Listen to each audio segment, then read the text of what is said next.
السلام عليكم ورحمة الله وبركاته.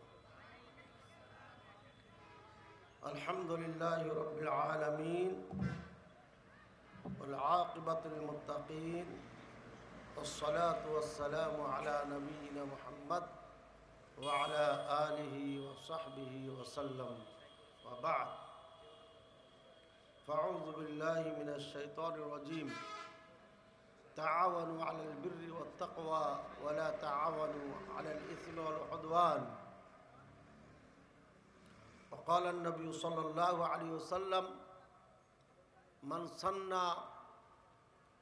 في الإسلام سنة حسنة فله أجرها وأجر من عمل عليها لا ينقص من أجوره شيئا.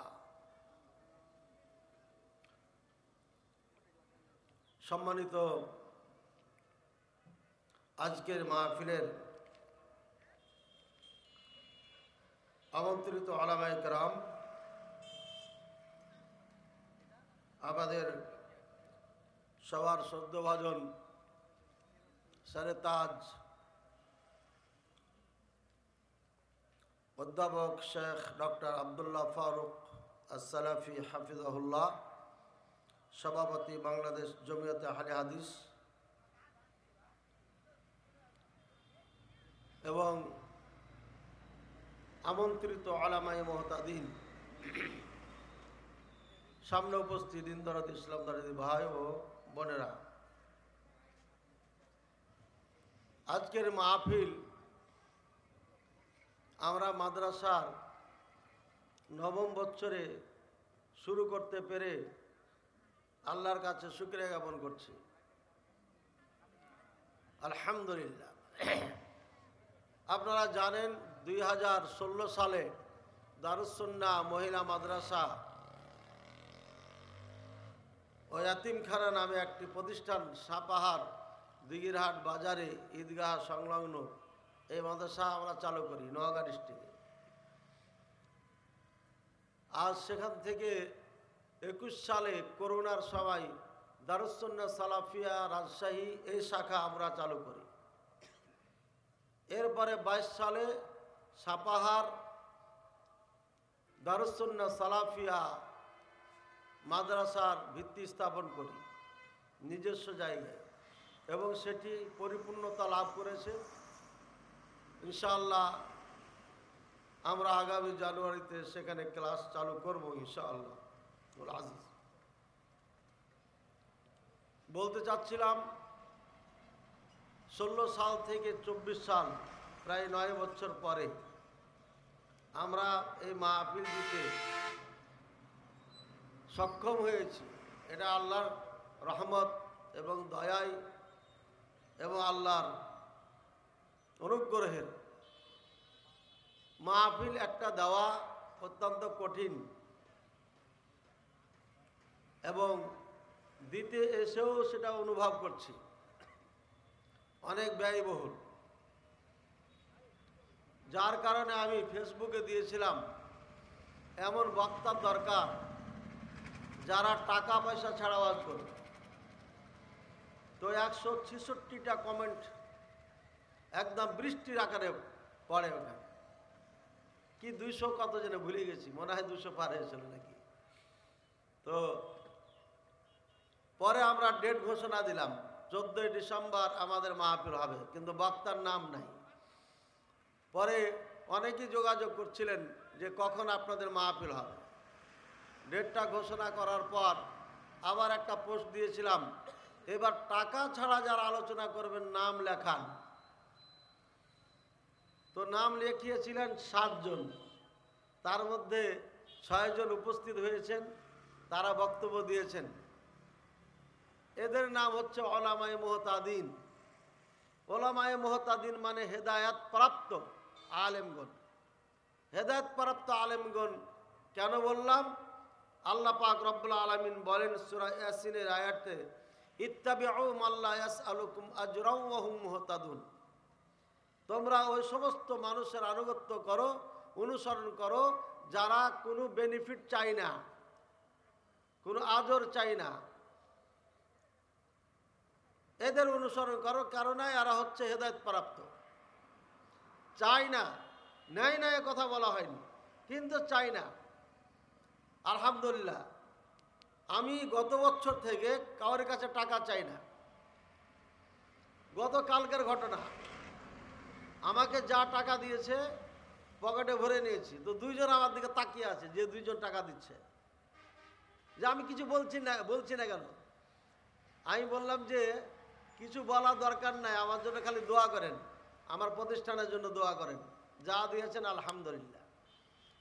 পরে আবার আয়সা টাকা দিচ্ছেন যে এটা গাড়ি ভাড়া দিলাম, আগেরটা আপনাকে দিয়েছি, এটা গাড়ি ভাড়া দিলাম, বুঝছেন? তো ওলামায়ে মুহতাদিনদের এই লাভ চায়া যা না পাইতাম তার থেকে ডবল আল্লাহ দিয়ে দিচ্ছেন। সুতরাং চাওয়ার তো দরকারই নাই।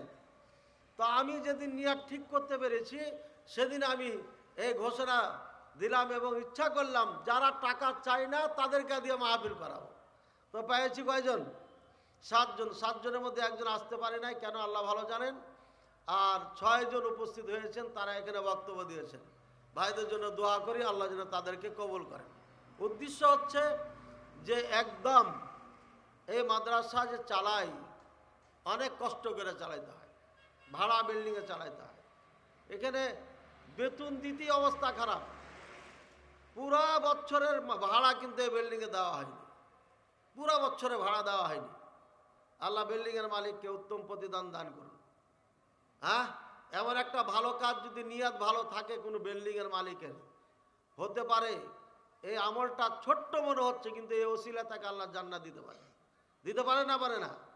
আরে একজন বেশ্যা মহিলা যদি বিড়ালকে কুকুরকে পানি পান করিয়া জান্নাত লাভ করতে পারে, তাহলে পারে কোরআন শিক্ষা দেওয়ার জন্য এমন কিছু উপকার যদি কেউ করে, তাহলে আল্লাহ তাকে জান্নাত দিবে না কেন? একজন মুসলমান হয়ে নিঃসন্দেহে দিবে। তো যা হোক, এটা মহৎ একটা কাজ। আমরা যেমন নতুন, আমাদের ডেকোরেটরের মাইকের মালিক যারা, তারাও মনে হয় নতুন। এমন মাইক যা আমাকে দেখতে পাচ্ছেন না মনে হয়, তাই না? এটা একটু ঢিল দিলে মনে ভালো হতো, না কষ্ট। আবার ডেস্ক নেই, বুঝছেন? যেমন আমরা নতুন, ওনারাও নতুন। এটা সব নসিবে, যা আছে তাই হবে। এখানে নিজ মাদ্রাসার মাহফিলে বসে আওয়াজ করা যায়, দাঁড়িয়ে আওয়াজ করতে হয়। তো এটার ব্যবস্থায় বেচারারা করতে পারেনি। তো যা হোক, এটা হলো নসিব, নসিবে যেটা আছে সেটা হবে। আমরা আজকে যে মাহফিল দিয়েছি, আমরা ভাবছিলাম যে মানুষ এতগুলো পাবো না, কারণ বড় বড় বক্তারা আমচত্বরে এসেছেন। তো একজন বললেন যে 12 জন লোক ছিল সামনে। তো এত বড় বক্তাদের যদি 12 জন লোক হয়, তাহলে আমার মাহফিলে কেমনে হবে? তাহলে তো 12 তো দূরের কথা, অর্ধেকও হবে না মনে হয়। তারপরে আর একজন বিদেশি বক্তা দিয়ে ওয়াজ করাইছে, বলছে যে বেশি ছিল না, 20-30 জন মনে হয় ছিল। 20-30 জনের বেশি না, 20-30 জন মতো ছিল নাকি।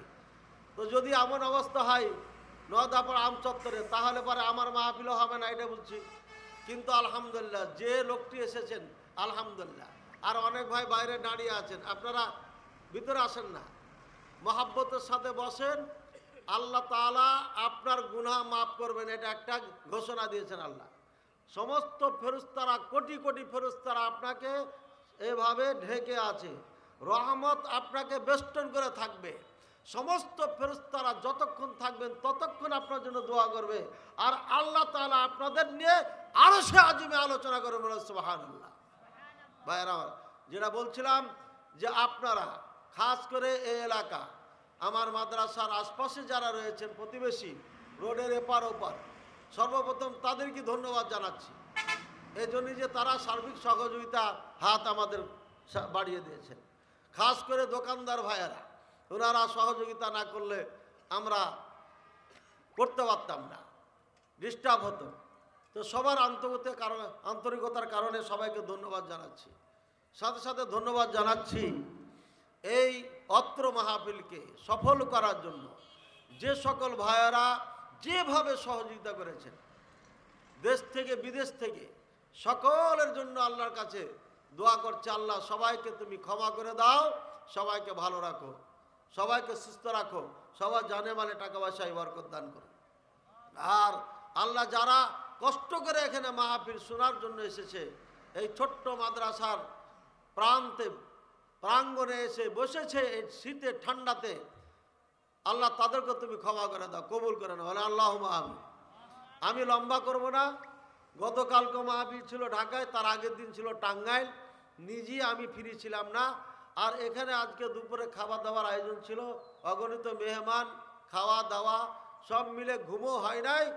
আর কি বলবো, এই চিন্তাটাও করা হয় নাই। ডাইরেক্ট খালি পোশাকটা পরে চলে আসলাম মেহমানকে ইস্তেকবাল করে, মেহমানের সাথে তেমন বসতে পারলাম না। এই জন্য সাজানো গোছানো কিছু বলার মতো সুযোগ নাই। তবে আমি দু একটা কথা বলবো যে এই ইসলামের উদ্দেশ্য কি।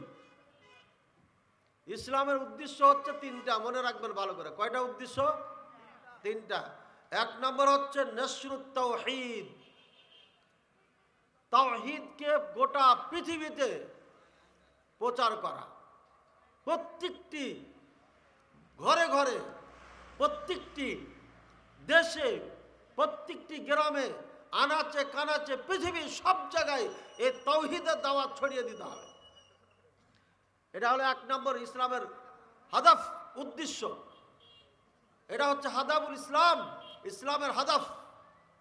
দ্বিতীয় নম্বর হচ্ছে ওয়া ইকামাতুল আদলি, ইনসাফ কায়েম করা। প্রত্যেকটি ক্ষেত্রে ইনসাফ, ন্যায় পরায়ণতা আপনার কায়েম করা। কয়টা হলো? দুইটা হলো। কয়টা হলো ভাই? দুইটা।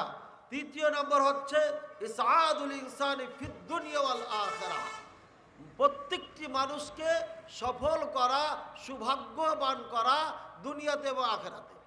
এমন কিছু তাকে শিক্ষা দেওয়া, সে যেন দুনিয়াতে সৌভাগ্যবান হতে পারে, আখিরাতেও যেন সৌভাগ্যবান হতে পারে, দুনু জাহানে যেন সে সফল হতে পারে, কামিয়াব হতে পারে। কয়টা বললো ইসলামের উদ্দেশ্য? এক নম্বর তাওহীদের বিস্তার ঘটানো, দুই নম্বর ইনসাফ কায়েম করা, ন্যায় কায়েম করা, তিন নম্বর প্রত্যেকটি মানুষকে দুনিয়া আখিরাতে সফলগামী করা, যাতে দুনিয়াতে আখিরাতে সফল হয়। আর এই সফলতা অর্জন করার জন্য নিঃসন্দেহে একজন আলেম আপনার দরকার আছে। আপনি মসজিদ রেখেছেন, মসজিদ যদি আপনার আলেম না থাকে তাহলে পারে এই মসজিদ আবাদ হবে না। ভাইয়ের আমার, আজকে আমরা সচক্ষে দেখতে পাচ্ছি আজকে আমাদের মসজিদগুলোতে ইমাম কারা? মসজিদে ইমাম হচ্ছে যত সমাজের সব থেকে যারা কম জানে, যারা মাদ্রাসার ছাত্র, যারা কোনো কোরআন জানে না, হাদিস জানে না, এখনো তারা 3 বছরের 1 বছর শেষ করতে পারে নাই, এরা হচ্ছে মসজিদের ইমাম। বেশির থেকে বেশি হচ্ছে তারা হাফেজে কোরআন, এরা হচ্ছে মসজিদের ইমাম। হাফেজে কোরআন একটা ছাত্র জাতিকে কি দিতে পারবে বলেন? যখন এই মিম্বার আলেমদের থেকে ছিনিয়ে নেওয়া হয়েছে, তখন থেকে জাতি মূর্খ হয়ে গেছে, এ জাতি সঠিক পথ আর পায়নি। যুগের পর যুগ এই ধারা যখন বাস্তবায়ন হয়েছে, চলতে আছে, চলতে কালের পর কাল, যুগের পর যুগ যখন অতিক্রম করেছি আমরা, এক সময় এসে 1400 বছর পরে এসে গোটা জাতি মূর্খতাই আপনার সায়লাভ করতেছে। নাকি ভুল বলছি আমি? আজ মুসল্লিরা নামাজ পড়ে, নামাজ পড়ার সময় সে নিজেও জানে না আমি কি করছি। ইমাম সাহেব যা করে তিনি তা করেন, বাপ মা শিখিয়ে দিয়েছেন ওইভাবে নামাজ পড়ছেন। তার রুকু সিজদা ঠিক হচ্ছে না, তার কিরাত ঠিক নাই, তার দোয়া কালাম ঠিক নাই, 2-4টা দোয়া কালাম যা জানে শুদ্ধ নাই, অর্থও বুঝে না। তাহলে বোঝা যাচ্ছে বাপ দাদার থেকে দেখে দেখে বাচ্চারা যেমন সালাত পড়ে, সিজদা করে মায়ের সাথে, বাপের সাথে, ঠিক আমরা বাচ্চার মতো সমাজের সাথে সিজদা করছি, রুকু করছি, সালাত পড়ছি, হজ করছি, জাকাত দিচ্ছি, দান করছি, খায়রাত করছি, সব কিছু সমাজ দেখে দেখে করছি। আসলে এটা করলে লাভ কি? আসলে কোরআন কি বলেছে, হাদিসে কি আছে, রাসূলুল্লাহ সাল্লাল্লাহু আলাইহি ওয়াসাল্লাম কি করেছেন, সব কিছু মিলে জেনে শুনে আমি একটা খাবার যেমন খাই, এই খাবারে এই লাভ, এই খাবারে এই ক্ষতি, ঠিক এমনিভাবে প্রত্যেকটি যে কাজ করি, আমল করি, কোন আমলে কি লাভ, কোন আমলে কি ক্ষতি, এটা আমরা না জেনে সমাজের মধ্যে আমরা চলতে আছি। এটা সামাজিক নামাজ, এটা সামাজিক নামাজ, এটা হচ্ছে পরিবেশের নামাজ, এটা হচ্ছে দেখে দেখে নামাজ। এই নামাজের দিয়ে লাভ হবে না ভাইয়ের আমার। এই জন্য আপনাকে আমাকে এই প্রত্যেকটি বিষয় শিখতে হবে, জানতে হবে। নামাজগুলো আজকে রসমান হয়ে গেছে, অর্থাৎ আমরা মসজিদে যাই, কি যে করছি নিজে জানি না। ইমামের পিছনে দাঁড়িয়েছি, দাঁড়ার পরে কার মন কোথায় চলে গেছে খবর নাই, সালাম টালাম ফিরা দোয়া দরুদ করে বের হয়ে চলে আসছি। সুবহানাল্লাহ, সুবহানাল্লাহ, আলহামদুলিল্লাহ, আল্লাহু আকবার বলছি। এই তিনটা জিনিস আমরা সবাই জানি, কিন্তু এর তাত্ত্বিকতা, এর বাস্তবতা, এ কি চাই, কি বুঝাচ্ছে, এর অর্থ কি, এর মহত্ব কি, এর গুরুত্ব কি, কেউ জানি না। সালাম ফিরা হয়ে গেল, সুন্নাত কেউ পড়ছে, কেউ পড়ে চলে যাচ্ছে। মুয়াজ্জিন সাহেব দাঁড়িয়ে গেছেন, ওখানে একজন নামাজ সালাত পড়ছিল, ওখানে একটা ফ্যান চলছে, ফট করে বন্ধ করে দিলেন। ওখানে একটা লাইট জ্বলছে, ওটা বন্ধ করে দিলেন। এদিকে আর একজন পড়ছে, পড়া হয়ে গেল, চলে যাচ্ছে, ওটা বন্ধ হয়ে গেল। এর মানে কি, হুজুর আপনি এখানে বসে কি করছেন, তাড়াতাড়ি শেষ করেন, দেখেন লাইট বন্ধ হচ্ছে, ফ্যান বন্ধ হয়ে যাচ্ছে, মানে আমার ডিউটির টাইম শেষ, সুতরাং আমার যাওয়ার সময় হয়ে যাচ্ছে, আপনি তাড়াতাড়ি করেন। হয় না, হয় না? আরে ভাই, আমি কোন মসজিদ দেখে বলছি না, আল্লাহ সাক্ষী, আল্লাহ কসম খেয়ে বলছি, আমি কোন মসজিদের দিকে দেখে বলছি না। গোটা বাংলাদেশে প্রত্যেকটি মসজিদ এভাবেই চলছে। আজকে মিম্বারে আলেমে কথা বলতে পারে না, মিম্বারে আলেমে কথা বলতে পারে না এই জন্যই যে মিম্বারে সত্য কথা বললে পারে সভাপতি নারাজ হয়, সেক্রেটারি নারাজ হয়। যখন দিনের কথা বলা হয় তখন আমার গায়ে পড়ে, যখন সুদের কথা বলে আমার গায়ে পড়ে, যখন দুর্নীতির কথা বলে আমার গায়ে পড়ে, যখন আপনার ঘুষের কথা বলে আমার গায়ে পড়ে, বেপর্দার কথা বললে আমার গায়ে পড়ে, চুরির কথা বললে আমার গায়ে পড়ে, হিংসার কথা বললে আমার গায়ে পড়ে, ধোঁকা দেওয়ার কথা বললে আমার গায়ে পড়ে, চুগলখড়ির কথা বললে আমার গায়ে পড়ে। পৃথিবীতে যত পাপ আছে সমস্ত কথা যদি বলতে যাই সবগুলো আমাদের গায়ে পড়ে। এই জন্য এই ইমাম চলবে না।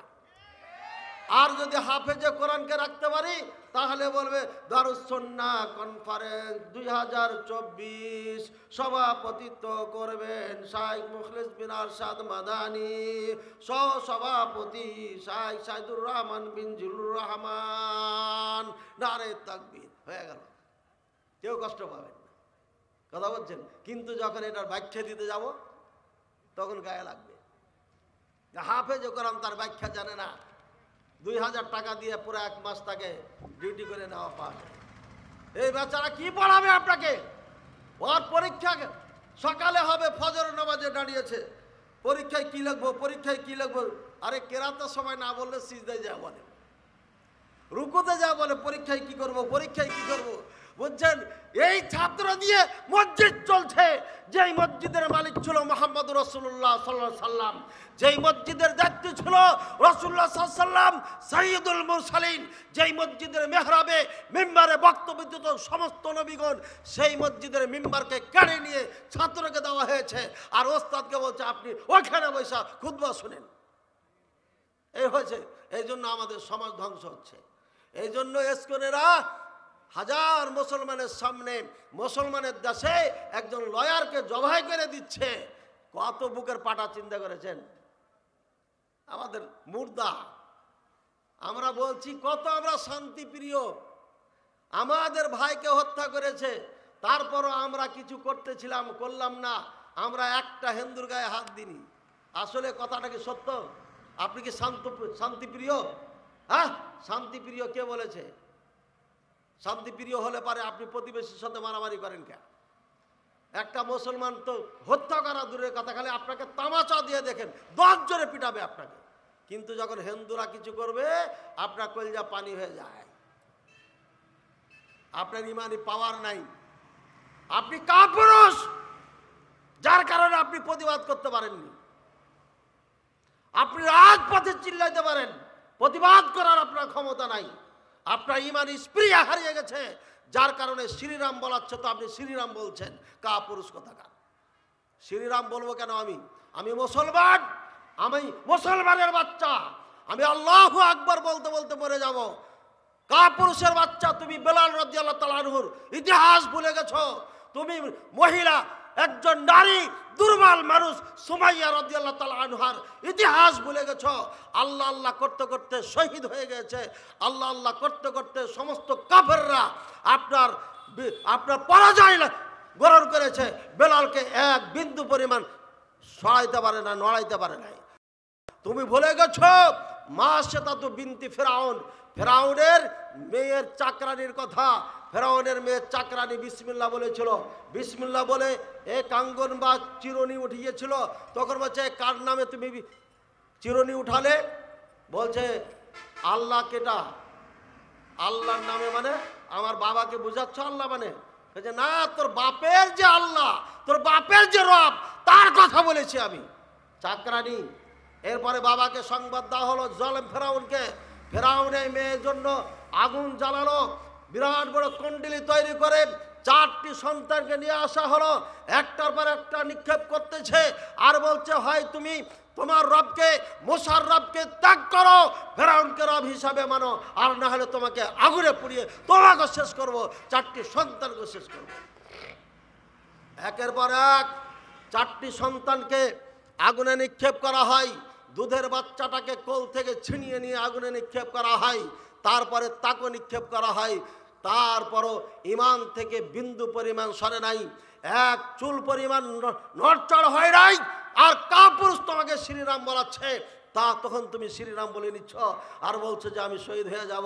আর বলছে হিকমত, তোমার হিকমত দিয়ে কাজ হবে না। তোমায় মুসলমানের বাচ্চা, যে কোনো অবস্থায়, যে কোনো স্থানে, যে কোনো জায়গায় তোমাকে আল্লাহর ধ্বনি দিতে হবে। আল্লাহ খুশি হবে, শহীদ হয়ে যাবা। শহীদ হওয়ার পরে জান্নাতে যাইবা। 72টি হুর দিবে, হাজার হাজার তোমার জন্য গিলমান থাকবে, হাজার হাজার চাকরানি থাকবে, চারিদিকে নাচ গান থাকবে, নদী নহর বইবে, দুধের বইবে, মধুর বইবে। যেদিকে যাইবা সেদিকে খালি সুখ আর সুখ, শান্তি আর শান্তি। তুমি কাপুরুষ আখেরাত ভুলে গিয়ে দুনিয়ায় বাঁচার জন্য শ্রীরাম বলেছ। তোমার এই ইমান দেওয়া কাজ হবে না। ইল্লা মান রাহিমা রাব্বি, আল্লাহ যদি রহম করেন তাহলে ঠিক আছে, না হলে নাই। ভাইয়েরা আমার, সর্বপ্রথম বলবো পরিবর্তন আনতে হবে। 1 নম্বর তাওহীদ সবার অন্তরে ঢোকাইতে হবে। তাওহীদের ওয়াজ যদি শুনতে হয় আলেমে দ্বীন ছাড়া হবে না। ইনসাফ কায়েম করতে হবে। ইনসাফের কথা বলতে হলে ইমানের পাওয়ার ইমাম সাহেবের থাকা লাগবে, ওটা ছাত্র দিয়ে হবে না।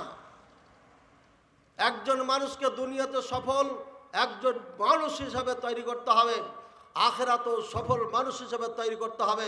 এটা বাচ্চা দেওয়া হবে না, এটা ছাত্র দেওয়া হবে না। যে কোরআন শুধু পড়তে পারে, অনুবাদ জানে না, তাকে দিয়ে এই মানুষ গঠন হবে না। সুতরাং যারা দায়িত্বে আছেন, যেই প্রতিষ্ঠানের দায়িত্বে আছেন, দায়িত্ববান এবং দায়িত্বশীল হন, না হলে কিয়ামতের দিন ঠেকে যাবেন, পার পাবেন না। কুল্লুকুম মাসউল ওয়া কুল্লুকুম রাইন ওয়া কুল্লুকুম মাসউলুন আন রায়াতিহি। প্রত্যেকটি দায়িত্ব সম্পর্কে জিজ্ঞাসা করা হবে। আমি আপ্রাণ চেষ্টা করে যাচ্ছি এই মাদ্রাসার জন্য। প্রত্যেকটি সন্তানকে আমি এমন আলেমে দ্বীন বানাবো, প্রত্যেকটি যেন বারুদ হয়, প্রত্যেক যেন এমন বলিষ্ঠ কণ্ঠর অধিকারী হয়, পৃথিবীর কোনো বাতিল শক্তির কাছে ডরাবে না, কোনো বাতিলের কাছে মাথা নত করবে না। এমন আলেম তৈরি করব, শুধু কথা দিয়ে নয়, বাকপটু দিয়ে নয়, জবান দিয়ে নয়, তাকে কেতাবি আলেম তৈরি করব, ইনশাআল্লাহ তৈরি করব। মাদ্রাসা যখন স্টার্ট করি তখন আমি ঘোষণা দিয়েছিলাম ঢাকার এক মাহফিলে, যেখানে আবার কালকে মাহফিল করে আসলাম, ওই কালনি নামক জায়গায় আলিয়া মাদ্রাসায় মাহফিল ছিল। সেদিন আমি বলেছিলাম স্টার্ট করার দিন আমার মাদ্রাসায় যে ছাত্ররা পড়বে হাফেজে কোরআন, দাখিল পাস অথবা কোরআন সুন্দর করে পড়তে পারে, কলেজ ইউনিভার্সিটির ছাত্র হলেও চলবে, এরা আমার এখানে ভর্তি হবে। প্রথমে 1 বছর পড়বে, দ্বিতীয় বছর পড়বে, তৃতীয় বছর পড়বে, তাহলে আরবিতে কথা বলবে, আরবি লিখতে পারবে, পৃথিবীর সব আরবি পড়তে পারবে। সেদিন এই ঘোষণা দিয়েছিলাম, আর এখন আমি ঘোষণা দিচ্ছি, এই ছাত্রগুলো হাফেজ কোরআন, দাখিল পাস, কোরআন ভালো করে পড়তে পারে, এরা আমার মাদ্রাসায় ভর্তি হলে পারে 1 বছর পড়বে, দ্বিতীয় বছর পড়বে, এরপরে এই বছর শেষ হওয়ার পর সাথে সাথে তৃতীয় বছরে পদার্পণ করার আগে আগে পৃথিবীর যে কোনো বই পড়তে পারবে, আরবিতে কথা বলতে পারবে, যে কোনো আরবি লিখতে পারবে ইনশাআল্লাহুল আজিজ। আজকে হলো 24 সাল। আজ থেকে গণনা করবেন, আজ থেকে 5 বছর পরে আল্লাহ যদি হায়াতে বাঁচান, আর যদি আল্লাহ কবুল করেন, আমি আছি, আমার সাথে শেখ সাইদুর রহমান আর রিয়াদু, সাইদুর রহমান বিন জিল্লুর রহমান আর রিয়াদি সাহেব রয়েছেন হাফিজাহুল্লাহ। সাথে আমাদের আরও শিক্ষক রয়েছেন, 10 বছর বুখারী পড়েছেন, তাকেও এখানে নিয়োগ দেওয়া হয়েছে। সিনিয়র শিক্ষক আমরা হাদিস পড়ানোর যোগ্যতা রাখি 4 জন আছি আলহামদুলিল্লাহ। ভাইয়ের আমার, আমরা আগামী বছরে মাদ্রাসায় আবু দাউদ চালু করব। আর যদি দাওরার ছাত্র পেয়ে যায় তাহলে দাওরাও চালু করে দেবো, কারণ দাওরার শিক্ষক আমরা 3 জন রয়েছি আলহামদুলিল্লাহ, বরঞ্চ 4 জন রয়েছি। ভাইয়ের আমার, যেটা আমি বলতে যাচ্ছি, এই মাদ্রাসা দেওয়া হয়েছে ডিপ আলেম তৈরি করার জন্য, একদম কেতাবি আলেম তৈরি করার জন্য। এরা কোরআন সুন্নাহ থেকে নিখুঁতভাবে একদম সূক্ষ্ম থেকে সূক্ষ্ম জিনিস বের করে, মাসালা বের করে আপনার একজন আলেম হিসাবে নিজকে পরিচিত করতে পারবে ইনশাআল্লাহ, আত্মপ্রকাশ করতে পারবে ইনশাআল্লাহ। বলছিলাম, এই হলো 24 সাল। আরও 5 বছর পরে দেখবেন এই দারুস সুন্নাহ সালাফিয়ার ছাত্ররা এই বাংলাদেশের, অর্থাৎ আমার মাদ্রাসার কথা বলি, মাদ্রাসার আমার টিচার আর বাইরের থেকে নিতে হবে না, এরাই আমার মাদ্রাসার আলিফ বা থেকে নিয়ে বুখারী পর্যন্ত পড়াতে পারবে ইনশাআল্লাহুল আজিজ, যদি আল্লাহ কবুল করেন। আপনাকে খালি একটু পার্থক্য দেখাবো আমি। ভাইয়ার আমার, আপনি যেখানে সন্তান পড়ান, আপনার সন্তান যখন পড়ে বাড়িতে আসবে তখন বলবেন, বাবা তুমি এবছর যা পড়লা তা কি পড়াইতে পারবা? বলছে না, তাহলে এই বাচ্চা ওখানে পড়িয়া লাভ হবে না, এরা লাইফ ধ্বংস হয়ে যাবে। আর যদি বলে হ্যাঁ আমি যা পড়েছি এটা মোতালা ছাড়াই পড়াইতে পারবো, তাহলে বুঝবেন যে হ্যাঁ এই ছেলে একটা ভালো আলেম হবে। কথা বুঝেছেন? যদি তার বুকে সাহস না হয় তাহলে লেখাপড়া হচ্ছে না, ওখানে আলেম তৈরি হবে না ইনশাআল্লাহ। আমি গ্যারান্টি দিচ্ছি, আল্লাহর প্রতি ভরসা রেখে এই মানুষের ছাত্র 10 জন থাকলে 5 জনই বুখারী টিচার হতে সক্ষমতা অর্জন করবে ইনশাআল্লাহ। ভাইয়ার আমার, অতীব কষ্ট করে এই মাদ্রাসাগুলো পরিচালনা করে যাচ্ছি একমাত্র আল্লাহর রহমত এবং আপনাদের দোয়া। এখানে ক্লাস 8টা থেকে 1টা পর্যন্ত নিজে ড্রাইভ করে বাড়ির থেকে আসি, আবার চলে যাই। ওখানে যাওয়ার পরে খানাটা খাই, গোসল করি, কোনো রকম সালাত পড়ে নিই, হয়তো কখনো এখানে না হলে মসজিদে গোসলটা কখনো পরে হয়, খাবার পরে হয়, আবার গাড়ি নিয়ে টান মারি নওগাঁর মাদ্রাসা পর্যবেক্ষণ করার পরে আবার চলে যাই আপনার মহিলা মাদ্রাসায়, সেখানেও খোঁজ খবর নিই। এইভাবে চলতি আছে 16 সাল থেকে।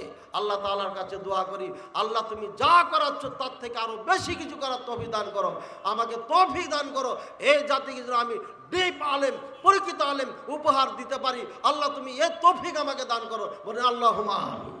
ভাইয়ের আমার, আমাদের মেহমানগণ রয়েছে, অনেক কাজও আছে। আমরা কি পড়িয়েছি বাচ্চাদেরকে, আমাদের মাহফিল করবো এটা তো আগে জানা ছিল না। হঠাৎ শিক্ষকরা বললো শেখ মাহফিল করেন, তো আমি বললাম করবো, বারবার তো প্রতি বছরই বলছেন, তাহলে কি করি? আচ্ছা করেন, শুরু করে দিই। এই যে শুরু হয়ে গেল। এইভাবে মাহফিলের পরীক্ষার আগ মুহূর্তে আমাদের ডিসিশন পাক্কি হয় এবং ছাত্ররা কোনো পরিস্থিতি নিতে পারে নাই, কিন্তু আমরা ন্যাচারাল যা পড়িয়েছি, ক্লাসে যা পড়িয়েছি তা আজকে আপনাদেরকে দেখাবো আমি ইনশাআল্লাহ। আমি মনে করছি 100 পারবো না, কারণ পরিস্থিতি নেই। আর আমি তো এই যে ওয়াজ করে বেড়াচ্ছি, মাহফিল করে বেড়াচ্ছি, সুতরাং দেখারই সুযোগ হয়নি কোন ছাত্র কি করে রেখেছে। সুতরাং যা পড়েছে তারা নিজেরা যা করেছে তা আজকে আপনারা দেখবেন এবং দেখার পরে আপনি দেখে অনুভব করতে পারবেন দারুস সুন্নাহ সালাফিয়া ভবিষ্যতে কি করতে পারে। এটা অনুভব ইনশাআল্লাহ করতে পারবেন। আল্লাহ তাআলা যেন তৌফিক দান করুন। ছেলেদের একটা দোষ আছে, মাইকের সামনে আসলে ভয় করে, বলে দিচ্ছি ভয়টাই করিও না। হ্যাঁ, যা পড়েছো আজকে জাতিকে তোমাদের দেখাইতে হবে, এই জন্য জাতি এখানে অপেক্ষায় আছে। সুতরাং ভয়ের কিছু নাই। তোমরা ইনশাআল্লাহ মধ্যে মুজাহিদ, এই বাংলার জমিন তোমাদেরকে আবাদ করতে হবে, মাদ্রাসা প্রতিষ্ঠিত করতে হবে, মাদ্রাসার দায়িত্ব নিতে হবে, বুখারীর টিচার তোমাদেরকে হতে হবে।